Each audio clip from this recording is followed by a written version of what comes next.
La Bible nous présente à la fois des grands élans de piété et de spiritualité qui sont de grandes sources d'inspiration pour nous. Des chants de louange, des chants d'adoration, l'obéissance dans le sacrifice d'hommes et de femmes de Dieu. Aujourd'hui n'est pas un tel passage. Aujourd'hui est un des passages les plus laids de la Bible. Je me souviens, il y a quelques années, quand on prêchait à travers Juge, on était arrivé à Juge 19 et j'avais appelé ça le pire passage de toute la Bible. Donc, on est dans 2 Samuel 13 aujourd'hui. Je ne dirais pas que c'est le pire, mais on n'est pas loin. On a vu dans les dernières semaines ou dans les chapitres qui précédaient, on est dans 2 Samuel en ce moment, on est de retour dans 2 Samuel depuis la semaine passée avec Jean-François. Mais on a vu comment David, dans 1 Samuel et 2 Samuel, bon, n'était pas un homme parfait, mais était un homme qui s'attendait à Dieu. Et même si Dieu lui avait promis qu'il serait roi, il ne prenait pas, alors que Dieu lui avait donné des occasions de saisir la royauté de Saül qui le pourchassait, David y avait renoncé. Il dit, je ne toucherai pas à loin de l'Éternel. Et la patience et la confiance en Dieu de David a finalement été récompensée par Dieu. Dieu l'a instauré d'abord roi juste de sa section, de sa tribu de Juda, et puis finalement, 2 Samuel 5, finalement, toute la nation a été unie, non sans petits problèmes de guerre et d'assassinats divers dont David n'était pas lui-même responsable. Mais on voit dans les chapitres qui ont suivi comment Dieu a donné de grandes victoires militaires à David. Des victoires sur les Philistins, sur les Ammonites. On a vu comment David avait rapatrié l'arche à Jérusalem, comment Dieu, et ça c'est le chapitre le plus important de tout 1 et 2 Samuel chapitre 7, Dieu avait instauré une alliance éternelle avec David, qu'il y aurait toujours un descendant de David qui siégerait sur son trône, une promesse qui serait accomplie, qui est accomplie aujourd'hui en son descendant Jésus. On avait vu la bonté de David envers un fils de Jonathan, Méphibosheth, 2 Samuel 9. Et après, c'est la débarque. C'est comme la montée dans la montagne russe, que ça monte tranquillement. Et David, c'est comme, wow, Dieu installe son royaume. Dieu lui donne de plus en plus de victoires. Dieu lui accorde sa bonté. Et là, on est rendu au sommet. Et là, ça va tomber vite. David va chercher la femme d'un autre pour coucher avec elle, se rendant compte qu'elle est enceinte, fait ordonner, tente de faire amener le mari pour qu'il couche avec elle. Il y a trop d'honneur pour le faire pendant que ses coéquipiers sont en guerre. Finalement, David le fait assassiner par la main de ses ennemis. Et là, Marie la veuve, personne ne s'en est rendu compte. Fouh, tout est beau. Sauf que Dieu avait vu. Et la semaine passée, on a vu comment Dieu a envoyé Nathan, un prophète qui n'a pas eu froid aux yeux, qui est venu confronter David. David a reconnu son péché. Et sa confession, dans 2 Samuel, se résume à « J'ai péché contre l'Éternel ». Et Nathan lui donne la réponse de l'Éternel et il dit « L'Éternel pardonne ton péché, tu ne mourras pas ». Cependant, il avait donné la conséquence dans 2 Samuel, versets 11 et 12 qu'on avait vu. Je vais sortir, voici ce que dit l'Éternel, je vais faire sortir de ta propre famille le malheur contre toi. Au verset 11. Et au verset 10, il avait dit, l'épée, puisque tu m'as méprisé, que tu as pris la femme d'Uri le Hittite pour faire d'elle ta femme, l'épée ne s'éloignera plus de ton foyer. Dieu a pardonné à David, mais il y allait avoir des conséquences. Une d'entre elles, c'est que l'enfant qu'il avait enfanté avec Bathsheba dans cette relation adultère est mort.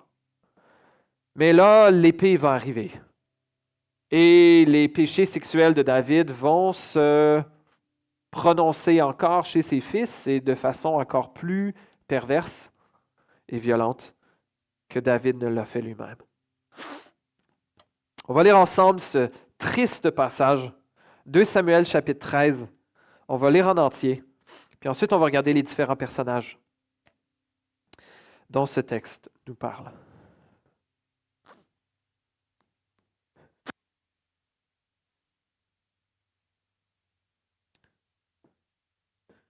2 Samuel chapitre 13, Voici la parole de Dieu. Après cela, voici ce qui arriva. Absalom, le fils de David, avait une sœur qui était belle et qui s'appelait Tamar. Or, Amnon, le fils de David, tomba amoureux d'elle. Je fais une petite pause ici. David avait plusieurs femmes. On l'avait vu déjà dans 2 Samuel 3. Dans les premiers versets, on voit que les 6 fils qui sont nés à David à Hébron et qui sont nés de 6 femmes différentes. Donc, son aîné s'appelait Amnon, était le premier fils qui était né de sa... En tout cas, c'est le premier fils qu'il avait eu. Ensuite, il y a un autre fils qui s'appelait Kiléab, qui est mentionné là et qui n'est plus rementionné après. Dans 1 Chronique 3, je pense qu'il s'appelle Daniel, mais on ne le revoit plus. Probablement les commentateurs estiment qu'il est probablement mort en jeune âge. En tout cas, on ne le revoit plus, ce fameux Kiléab. Donc, Amnon était l'aîné d'une des femmes de David. Il y avait Kiléab / Daniel qu'on ne revoit plus après. Et le troisième s'appelait Absalom. Et donc, il est question aujourd'hui de Amnon, qui est tombé amoureux de sa demi-sœur, donc Tamar, qui était la sœur de la même mère que Absalom. Évidemment, tout ce monde-là, leur père était David. On continue, verset 2. Amnon était anxieux jusqu'à se rendre malade à cause de sa sœur Tamar. En effet, elle était vierge et il lui paraissait difficile de faire la moindre tentative auprès d'elle. Amnon avait un ami du nom de Jonadab. C'est un fils de Chiméa, le frère de David, et un homme très rusé. C'est-à-dire Jonadab, lui demanda à Amnon, « Pourquoi deviens-tu donc chaque matin plus abattu, toi qui es un fils de roi? Ne veux-tu pas me le dire? » Amnon lui répondit, « Oh, j'aime Tamar, la sœur de mon frère Absalom. » Jonadab lui dit, « Mets-toi au lit et fais le malade. Quand ton père viendra te voir, tu lui diras, « Permets à ma sœur Tamar de venir me donner à manger, qu'elle prépare un plat sous mes yeux afin que je le voie et qu'elle me serve elle-même à manger. » Amnon se coucha et fit le malade. Le roi vint le voir et Amnon lui dit, « Que ma sœur Tamar vienne donc faire 2 gâteaux sous mes yeux et qu'elle me les serve elle-même. » David fit dire à Tamar dans ses appartements, « Va donc chez ton frère Amnon et prépare-lui un plat. » Tamar alla chez son frère Amnon qui était couché. Elle prit de la pâte, la pétrit, prépara des gâteaux devant lui et les fit cuire. Elle prit ensuite la poêle et les déposa devant lui, mais Amnon refusa de manger. Il ordonna de faire sortir tout le monde, et tout le monde sortit de chez lui. Alors Amnon dit à Tamar, « Apporte le plat dans la chambre et sers-moi. » Tamar prit les gâteaux qu'elle avait faits et les porta à son frère Amnon dans la chambre. Comme elle les lui présentait à manger, il l'attrapa et lui dit, « Viens, couche avec moi, ma sœur. » Elle lui répondit, « Non, mon frère, ne me déshonore pas, car on n'agit pas de cette manière en Israël. Ne commets pas cet acte odieux. Où irais-je, moi, traîner ma honte? Et toi, tu serais comme l'un des plus ignobles en Israël. Maintenant, parle donc au roi, et il ne m'empêchera pas d'être à toi. » Mais il ne voulut pas l'écouter. Il se montra plus fort qu'elle, et il la viola. Il coucha avec elle. Puis, Amnon éprouva de la haine envers elle, une haine plus forte encore que ne l'avait été son amour, et il lui dit, « Lève-toi, va-t'en. » Elle lui répondit, « Non, n'augmente pas en me chassant le mal que tu m'as déjà fait. » Il refusa de l'écouter. Appelant le garçon qui était à son service, il dit, « Qu'on fasse partir cette femme de chez moi, qu'on la mette dehors, et ferme la porte derrière elle. » Elle portait une robe de plusieurs couleurs. C'était en effet la tenue que portaient les filles du roi, aussi longtemps qu'elles étaient vierges. Le serviteur d'Amnon la fit sortir et ferma la porte derrière elle. Tamar déversa de la cendre sur sa tête et déchira sa robe multicolore. Elle mit la main sur sa tête et s'en alla en poussant des cris. Son frère Absalom lui dit, « Est-ce que ton frère Amnon a couché avec toi? Maintenant, ma sœur, garde le silence, car c'est ton frère. Ne prends pas cette affaire trop à cœur. » Et Tamar s'installa, accablée, chez son frère Absalom. Le roi David apprit tout ce qui s'était passé et il en fut très irrité. Quant à Absalom, il ne parla ni en bien ni en mal à Amnon, mais il éprouva de la haine pour lui parce qu'il avait déshonoré sa sœur, Tamar. All right, on est juste à la moitié. On continue. Je ne dirais pas que ça va être pire, mais ça ne va pas aller en s'améliorant. 2 Samuel, chapitre 13, verset 23. 2 ans après, comme il avait les tondeurs de moutons chez lui à Baal-Hatzor, près d'Éphraïm, Absalom invita tous les fils du roi.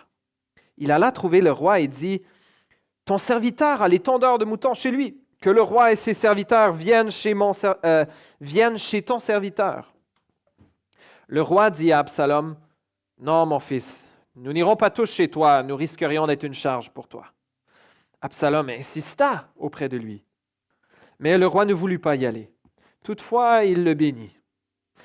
Absalom dit, « Permets du moins à mon frère Amnon de venir avec nous. » Le roi lui répondit, « Pourquoi irait-il chez toi? » Sur l'insistance d'Absalom, le roi laissa Amnon et tous ses fils partir avec lui.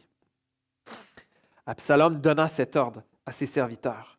« Faites bien attention au moment où le cœur d'Amnon sera réjoui par le vin, et je vous dirai de le frapper. Alors, faites-le mourir sans crainte. N'est-ce pas moi qui vous l'ordonne?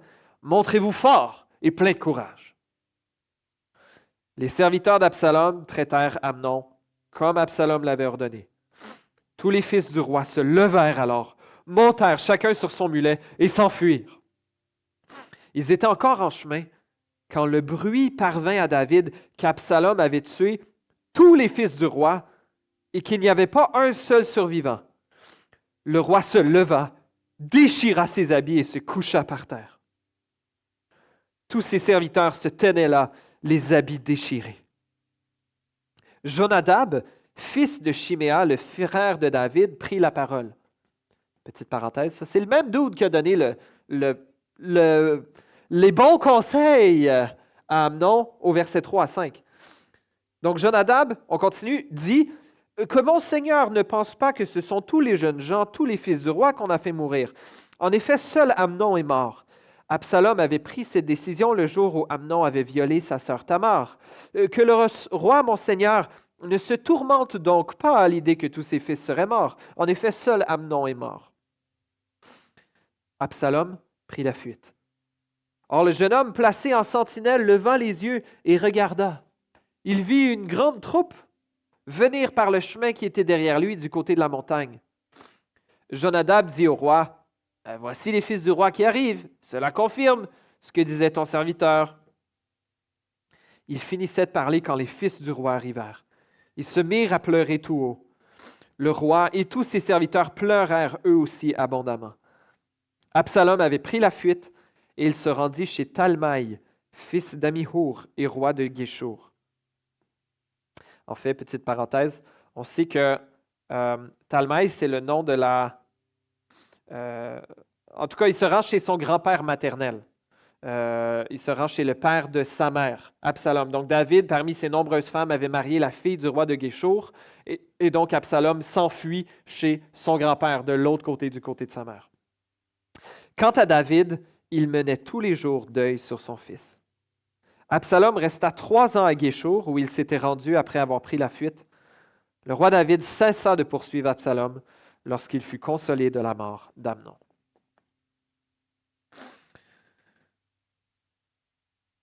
Alors, c'est notre beau texte pour aujourd'hui. On commence les versets 13 à 19. On va avoir une longue séquence dans les chapitres 13 à 19. On va avoir une longue séquence dans 2 Samuel où le personnage principal, disons, à part David, va être Absalom, le fils de David, justement, qui a orchestré la mise à mort de son frère qui avait violé sa sœur. Donc, Absalom va être un genre de personnage principal dans les tous ces chapitres-là. Et la commentatrice, l'exégète Joyce Baldwin, parlait de toute cette section-là et dans son commentaire sur 1 et 2 Samuel, a appelé cette section-là 2 Samuel 13 à 19, « Tel père, tel fils », au pluriel.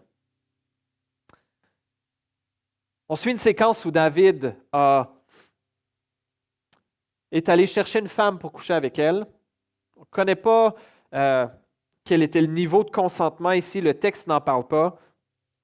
Peut-être que c'était réciproque, peut-être que Bathsheba s'est laissé séduire. Ici, on n'est pas dans une situation de séduction. Ça va s'empirer. Donc, David était allé chercher une femme qui n'était pas sa femme pour coucher avec elle et avait orchestré la mort de son mari. Et on voit dans le chapitre d'aujourd'hui que c'est pas mal l'histoire qui se répète avec les fils de David. Si on n'est pas rigoureux à mettre à mort le péché dans nos propres vies, il est fort possible qu'il va se reproduire dans la prochaine génération. Que ce soit chez nos propres enfants, que ce soit simplement dans des gens qui nous voient vivre. Et malheureusement, l'histoire de famille de David va être une catastrophe.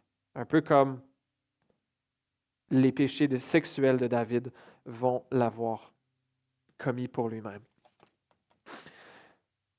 Personnage tragique dans toute cette situation, c'est Tamar, la femme à la vie anéantie.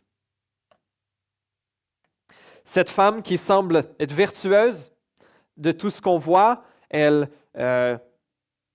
est bien prête à aller cuisiner pour son demi-frère qui est malade, alors que son père lui demande, alors que son frère fait des demandes un peu bizarres, qui était tellement malade qu'il ne voulait pas que les autres personnes soient autour de lui pour qu'il reçoive à manger. Peut-être, je vais baver partout, je ne sais pas. Là. Non, que ce soit juste ma sœur qui me nourrisse.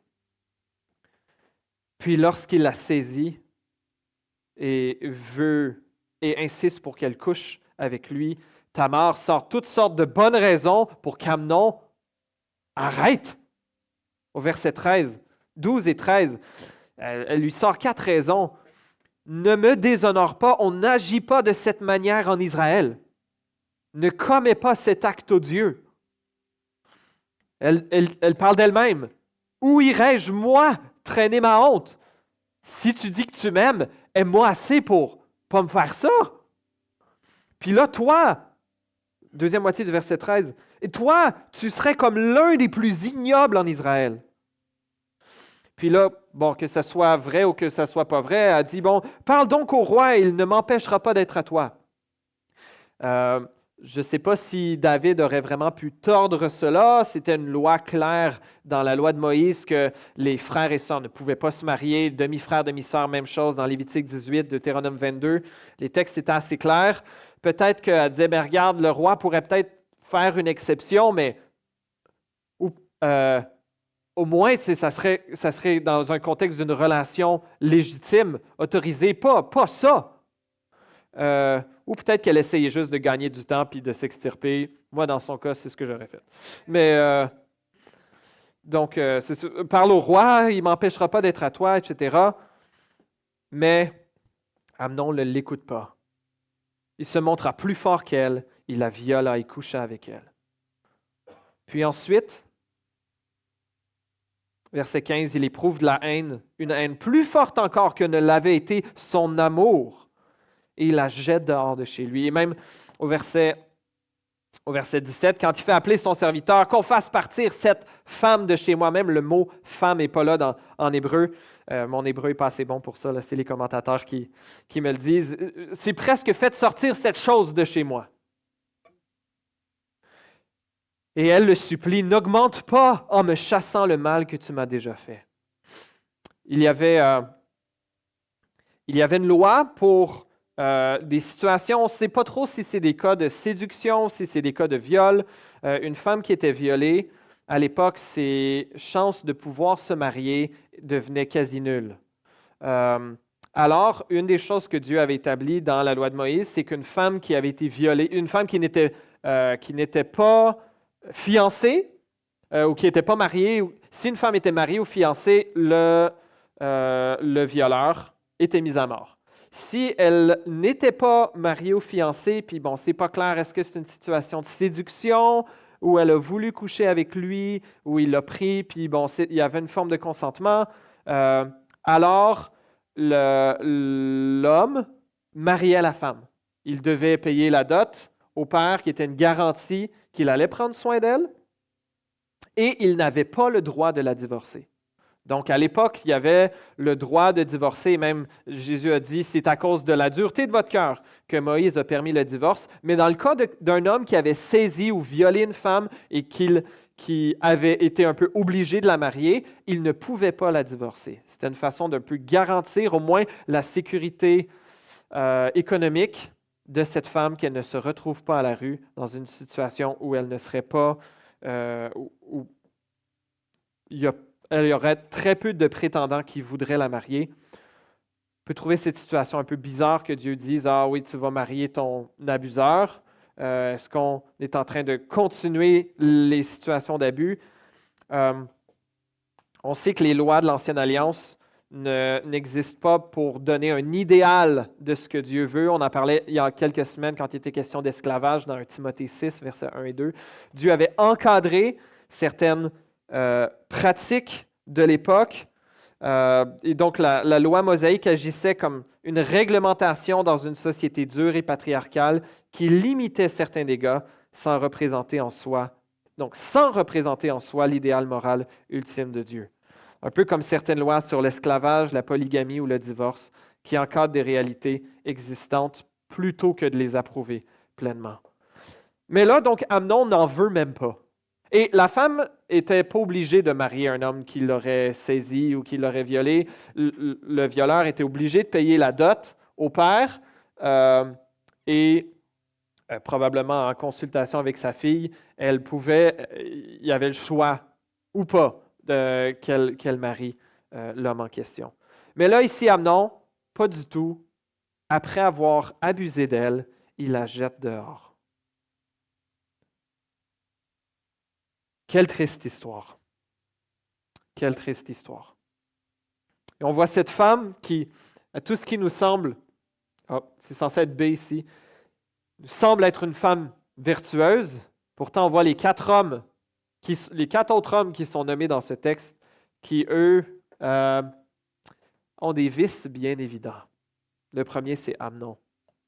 Amnon, qui, le texte nous dit, tomba amoureux de sa sœur, qui était anxieux jusqu'à se rendre malade à cause de sa sœur. Et même que le texte qui est mentionné, c'est qu'il a une haine plus forte encore que celle que n'avait été son amour. J'imagine qu'à l'époque, en hébreu, on ne pouvait pas mettre des quotation marks, on ne pouvait pas mettre des guillemets, merci. Mais moi, si je faisais de l'édition, j'aurais le goût de mettre des guillemets sur le prétendu amour que Amnon avait pour sa sœur. J'appellerais plutôt ça de la convoitise sexuelle. Et bien encore aujourd'hui, des choses qui peuvent nous sembler être de l'amour ne sont en fait qu'une forme de convoitise. Quelle est la différence entre amour et convoitise? Eh bien, la convoitise se fixe sur l'apparence physique, sur les traits superficiels et la façon dont l'autre me fait sentir. Tandis que l'amour accueille la personne dans son ensemble, avec ses défauts.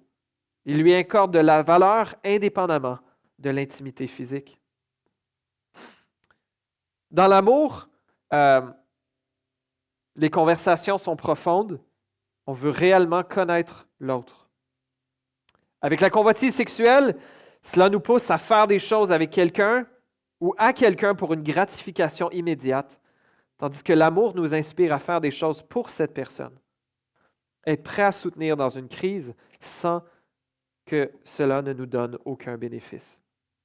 Simplement, l'amour cherche à donner et la convoitise cherche à prendre. Amnon existe dans le cœur d'un nombre incalculable d'hommes aujourd'hui. Pour qui les belles femmes de leur désir servent uniquement à leur plaisir sexuel et peuvent ensuite être disposées. La pornographie et le contenu érotique transforme les femmes en vulgaires jouets sexuels à être utilisés et disposés comme bien nous semble.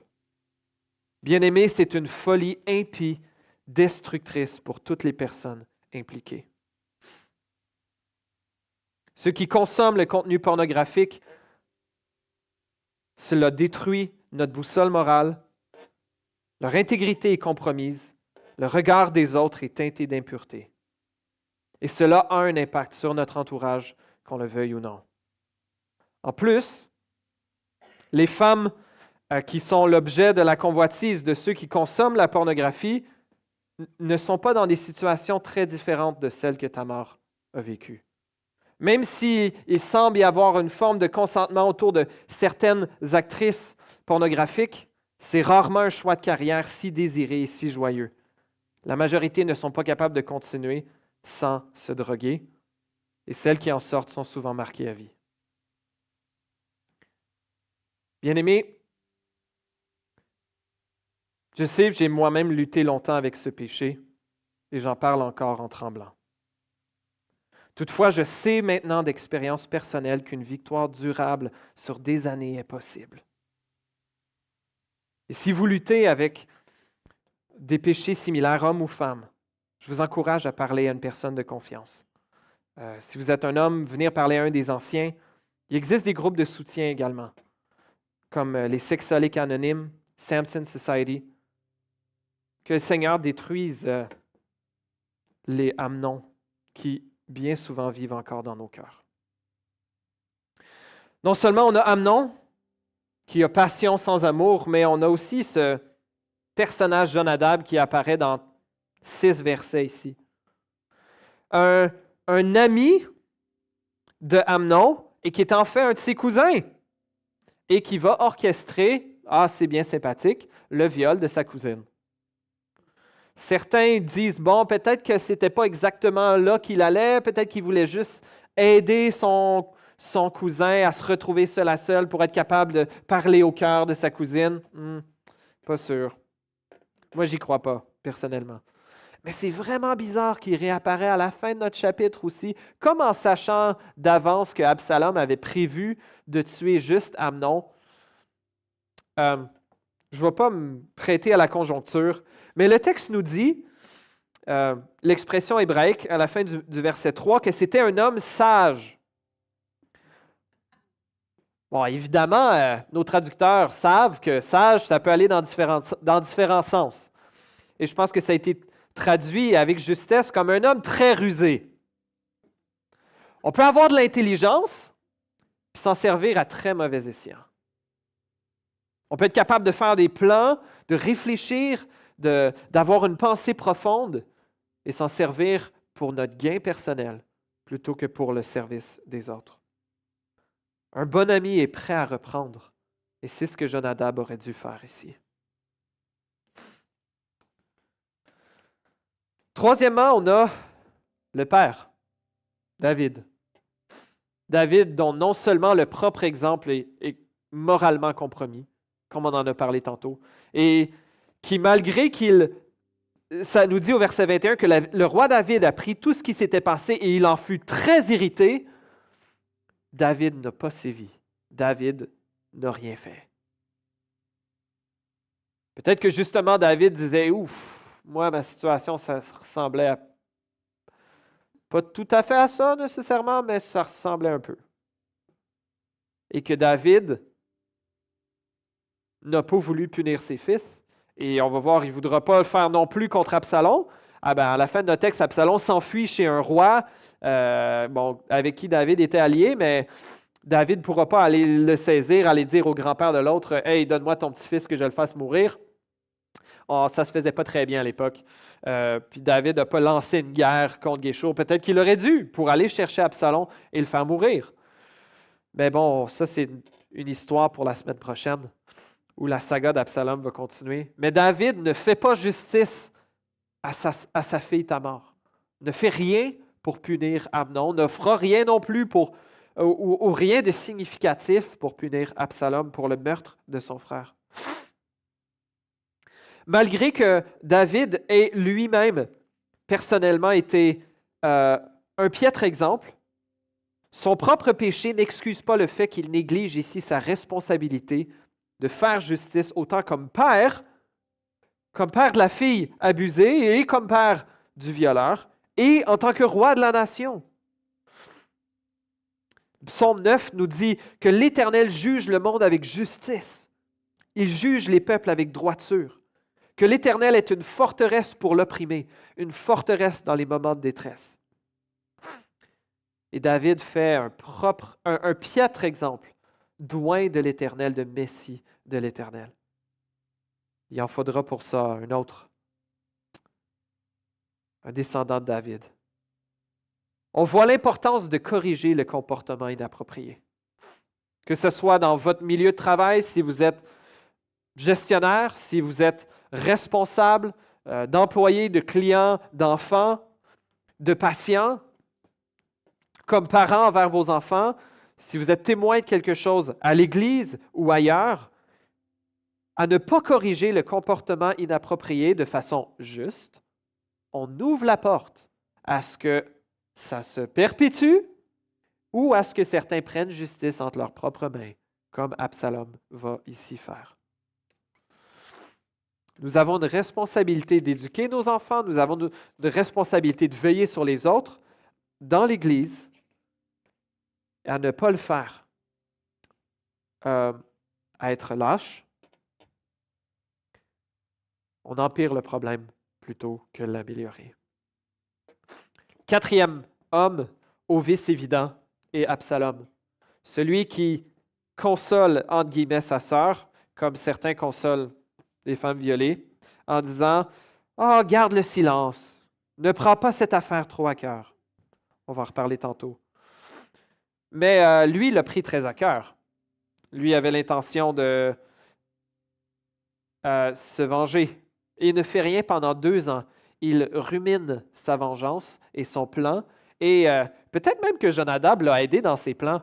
Hey, Jonadab qui avait aidé Amnon à faire ses plans, c'est drôle que Jonadab était au courant je ne sais pas. Peut-être que Jonadab, le sage, était dans le coup, mais Absalom organise cette fête, il invite son père dit non, c'est pas très clair pourquoi. Il dit on serait trop une charge pour toi. D'après moi, ça ressemble à une excuse. Peut-être que David sentait qu'Absalom y avait des visées un peu conquérantes. On va voir, ça va être bien le cas. La semaine prochaine, qu'il voulait, il avait hâte ou il espérait devenir roi lui-même, malgré que c'était Amnon, le fils aîné. Mais David dit non, je ne viens pas à ta fête. Bon, ben si tu ne viens pas, papa, envoie le prochain, envoie le prince héritier. OK, pourquoi est-ce qu'il viendrait? Ah, puis bon, sur l'insistance, il finit par l'envoyer.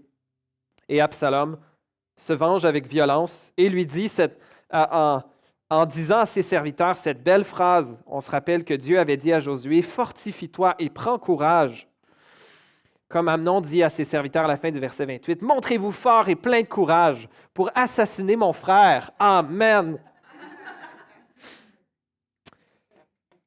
Eh bien, Absalom se venge de son frère, le fait mourir, et, c'est curieux, on dirait qu'en même temps, il élimine le seul qui était devant lui pour l'accession au trône. La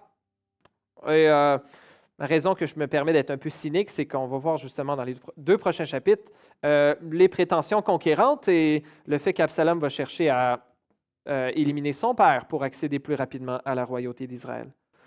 Mais ici, Absalom fait d'une pierre 2 coups.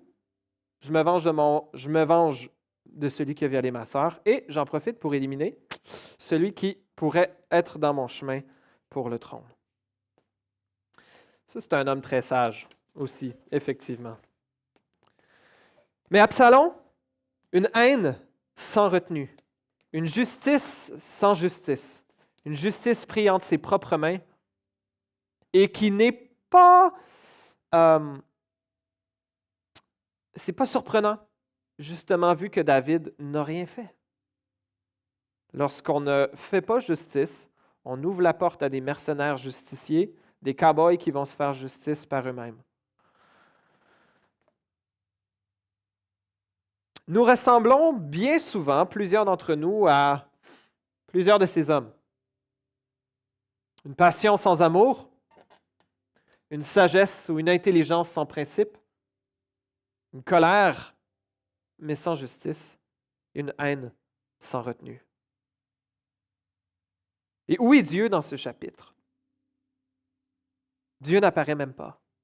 Le nom de Dieu n'est même pas mentionné. On va en reparler à la fin. Ce n'est que le péché qui semble régner dans cette décadence de la famille de David.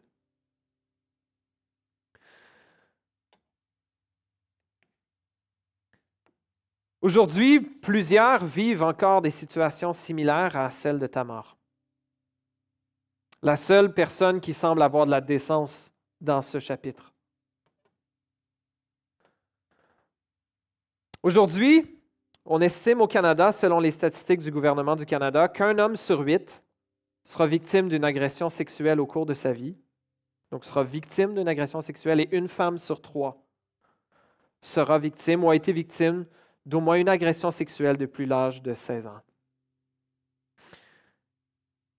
Et dans 82% des cas déclarés à la police, l'agresseur sexuel était connu de la victime.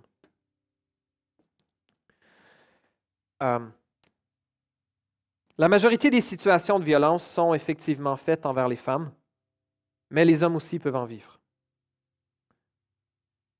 Et il y a des grandes études qui ont été faites à travers le Canada, et on estime qu'environ une femme sur 4 va vivre de la violence conjugale, la violence domestique, à travers le Canada. Et tenez-vous bien, les statistiques ne sont pas très différentes même au sein des églises. Dans le milieu chrétien, large ou restreint, environ une femme sur 4 va vivre la violence dans son foyer. Tandis que l'homme qui devrait être celui qui cherche, que Dieu a placé pour la protéger, va plutôt se servir de sa force ou de sa position pour dominer, contrôler et saisir ce qu'il veut. Il y a une grande étude qui a été faite au Québec en 2023, une étude qui s'appelle l'étude RAFA, auprès de plus de 500 chrétiens pratiquants. Et certaines des choses que je vais vous partager sortent un peu de cette étude. Et je voulais me servir du texte de ce matin un peu pour aborder cette thématique complexe. On aurait pu parler de violence sexuelle en général, mais dans environ 75% des situations de violence sexuelle, les violences dont les femmes sont victimes sont perpétrées par leur propre partenaire. Certaines participantes à l'étude québécoise ont révélé qu'elles ressentaient être obligées de cacher la violence subie à leur Église par peur d'être jugées, de ressentir la honte, la pression de demeurer mariées et la pression de protéger leur partenaire si le partenaire ou elle-même assumait un poste de leadership dans l'Église.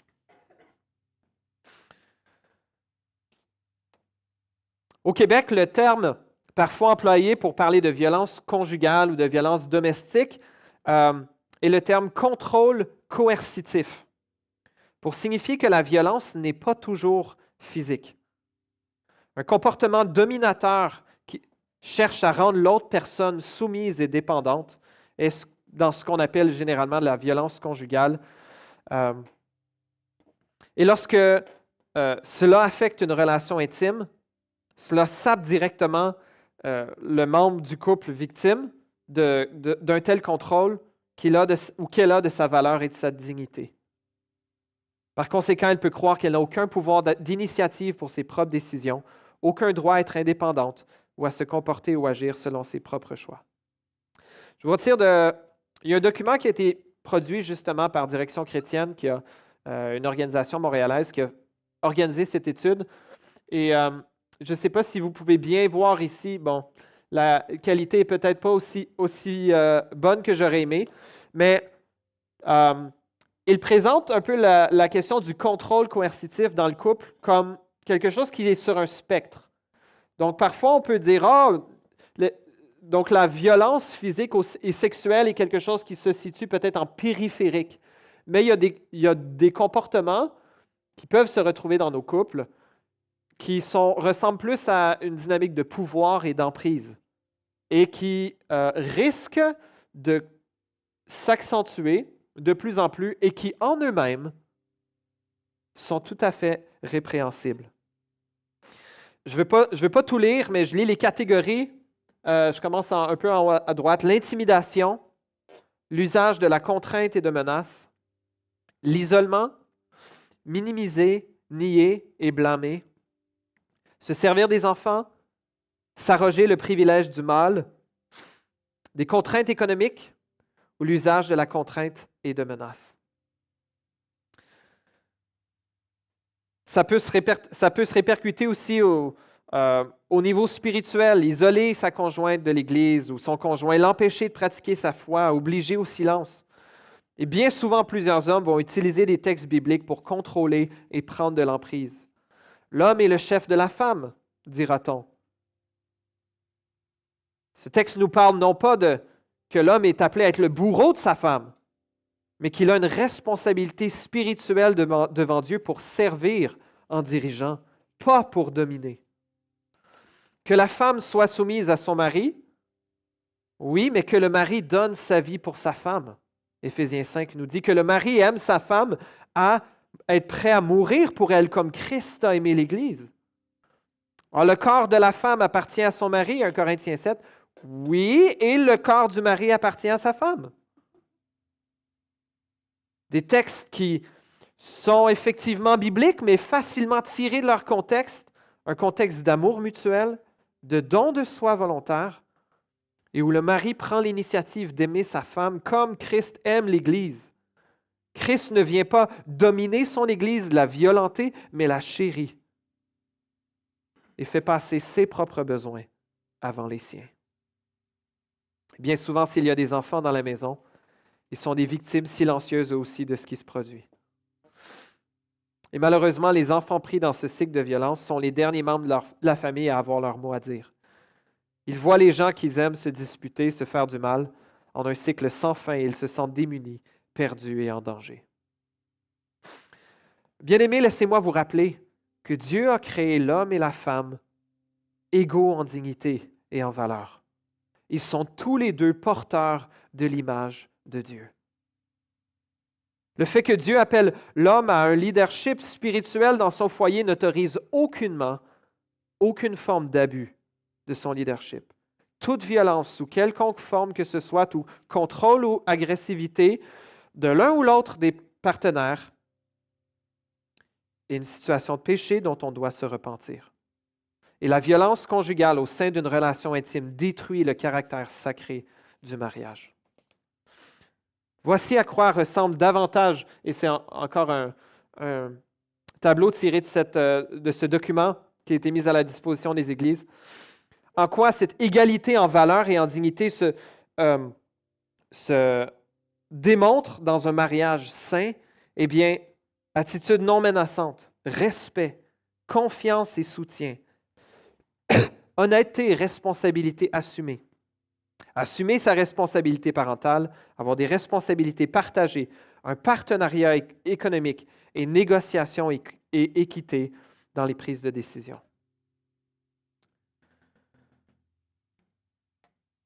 Si vous avez été ou êtes dans une situation de contrôle coercitif dans votre couple, je vais vous exprimer notre souhait comme Église. L'approche qu'on veut préconiser comme Église est la suivante. Tout d'abord, j'aimerais mentionner que la violence n'est jamais acceptable. Deuxièmement, que si vous venez parler à un des anciens de l'Église, à une femme, une diaconesse, un des responsables de l'Église, on va vous croire. Troisièmement, on va honorer la confidentialité. Votre histoire ne va pas se retrouver sur la liste de prière à la réunion de prière du mercredi d'après et ne sera pas utilisée comme illustration lors de mon prochain message. Ouch! Bien sûr, la confidentialité a des limites, dans le sens que si il y a un danger immédiat pour vous, pour un des enfants, on va devoir contacter les autorités compétentes parce que notre priorité c'est d'abord de veiller à la sécurité. Notre souhait, oui, serait une restauration, serait une réconciliation, serait de rebâtir un couple, mais on va chercher à prioriser la sécurité. Et c'est-à-dire qu'on ne va pas aller, par exemple, confronter un conjoint, un partenaire violent sans votre accord et sans avoir une certitude que ça ne va pas empirer la situation. Et dernièrement, nous ne sommes pas des spécialistes en intervention de violence conjugale. Il existe, merci Seigneur, des ressources qui sont bien plus compétentes que moi, que nous, à l'Église, des intervenants spécialisés pour accompagner les gens qui sont dans des situations justement où ils ont besoin d'aide. La référence de base, ça serait SOS Violence Conjugale. Vous pouvez aller voir leur site web, vous pouvez les appeler. J'ai moi-même à quelques reprises suis allé consulter ce site web-là et vous pouvez aller le faire pour vous-même ou pour quelqu'un dont vous vous inquiétez. Si vous avez vous-même aussi des comportements contrôlants, agressifs, peut-être que dire « Ah non, moi je suis pas violent. » OK, mais ouais, peut-être contrôlant, agressif, peut-être dominateur. Ouais. On vous encourage à en parler à un responsable d'église. Que ce soit un ancien, un diacre, une diaconesse. On ne va pas vous démoniser. On va chercher à marcher ensemble dans la repentance et la ressemblance à Christ. C'est possible que la séparation soit nécessaire pour un certain temps pour veiller à la sécurité. Et il y a de l'aide spécialisée pour les hommes particulièrement qui veulent apprendre à mieux réguler leurs émotions, leur colère et à être des meilleurs partenaires de vie. L'objectif de SOS Violence Conjugale, ce n'est pas de déchirer tous les couples. L'objectif, c'est de veiller à la sécurité des femmes, des enfants, des hommes, puis chercher, parfois la meilleure chose à faire, ça sera une séparation. Mais parfois, ça sera d'apprendre à grandir, à devenir plus mûr émotionnellement, puis on veut pouvoir être là pour vous. Il y a des ressources pour les hommes, pour les femmes à Montréal. Il y a des maisons d'hébergement pour les mères et les enfants en difficulté et aussi pour les pères et les enfants en difficulté.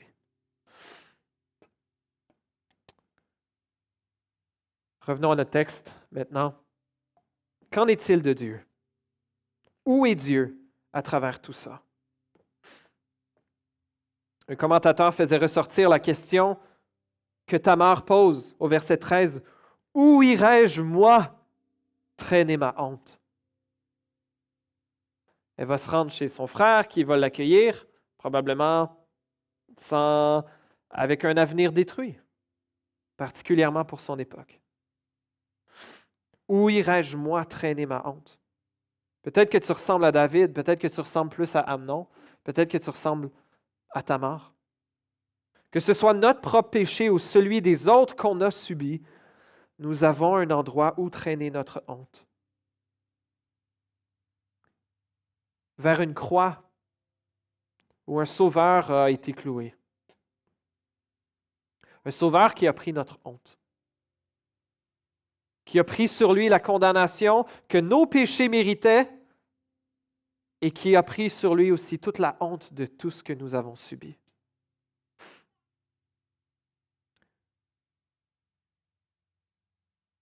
Le Seigneur donne de l'espoir à ceux dont le cœur est brisé.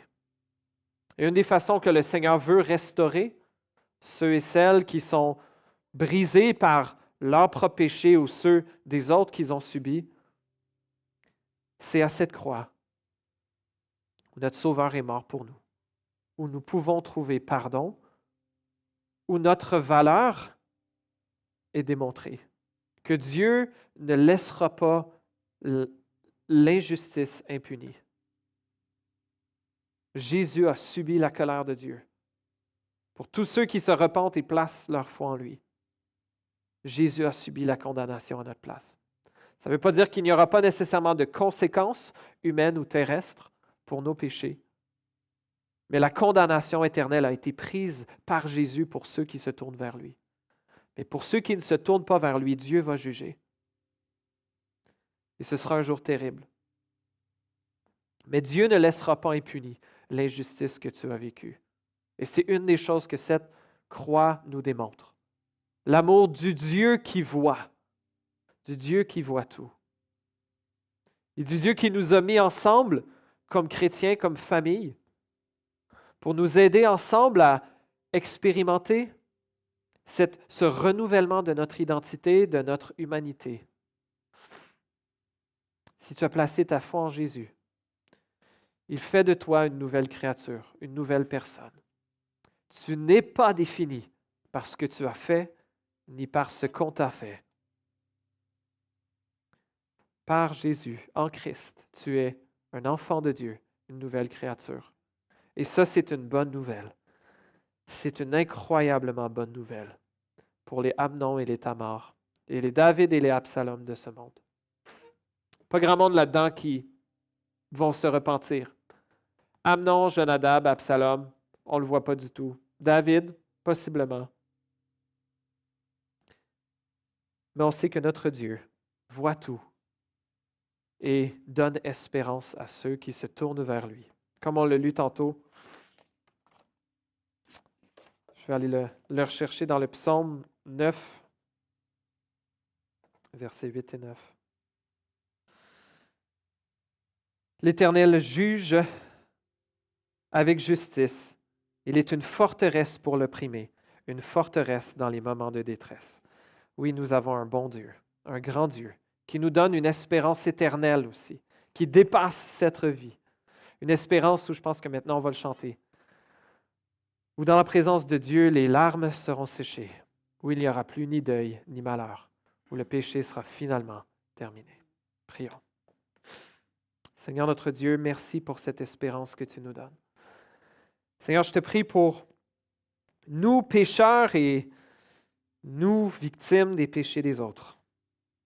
Je te prie, ô Dieu, que comme Église, tu nous aides à pouvoir apporter réel secours les uns aux autres.